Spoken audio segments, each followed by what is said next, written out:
তুলসী গাছ শুধুমাত্র একটি সাধারণ উদ্ভিদ নয়, এটি হিন্দু ধর্মগ্রন্থে অত্যন্ত পবিত্র এবং দেবতাদের সঙ্গে সম্পর্কিত।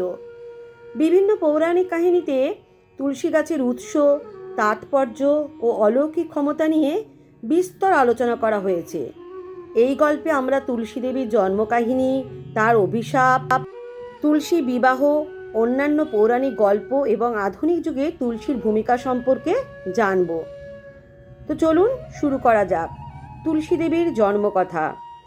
পুরাণ অনুসারে তুলসী একসময় একজন রাজকুমারী ছিলেন, যার নাম ছিল বৃন্দা। তিনি বিষ্ণুর একনিষ্ঠ ভক্ত ছিলেন এবং তার স্বামী অসুররাজ জলন্ধরের দীর্ঘায়ুর জন্য কঠোর তপস্যা করতেন।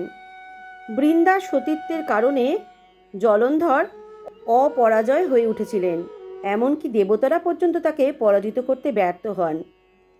দেবতাদের অনুরোধে বিষ্ণু জলন্ধরকে পরাস্ত করতে একটি কৌশল অবলম্বন করেন।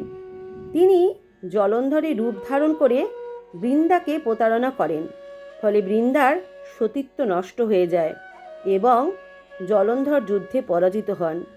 যখন বৃন্দা এই প্রতারণা বুঝতে পারেন, তখন বিষ্ণুকে অভিশাপ দেন, তুমি শিলারূপে পরিণত হবে।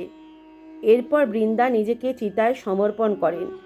তার আত্মত্যাগ দেখে বিষ্ণু দুঃখ পান এবং তার স্মৃতির উদ্দেশ্যে একটি গাছ সৃষ্টি করেন, যা পরবর্তীতে তুলসী নামে পরিচিত হয়।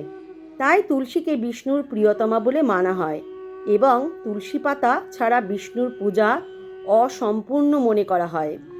বর্তমানে তুলসী গাছ কেবল ধর্মীয় দিক থেকেই নয়, স্বাস্থ্যকর জীবনযাত্রার অংশ হিসেবেও জনপ্রিয়। তুলসী চা, তেল ও ওষুধ তৈরিতে ব্যবহৃত হয়, যা বিভিন্ন রোগ নিরাময়ে সাহায্য করে।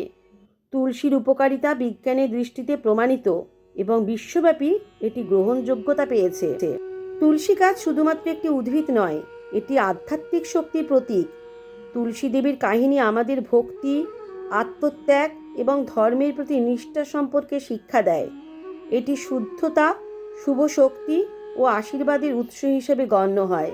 তাই তুলসী গাছের যত্ন নিন, নিয়মিত পূজা করুন এবং এর অপার সুফল উপভোগ করুন। এই ভিডিওটি যদি আপনাদের ভালো লাগে তাহলে লাইক, কমেন্ট ও শেয়ার করুন এবং আমাদের চ্যানেল সাবস্ক্রাইব করতে একদম ভুলবেন না। ধন্যবাদ।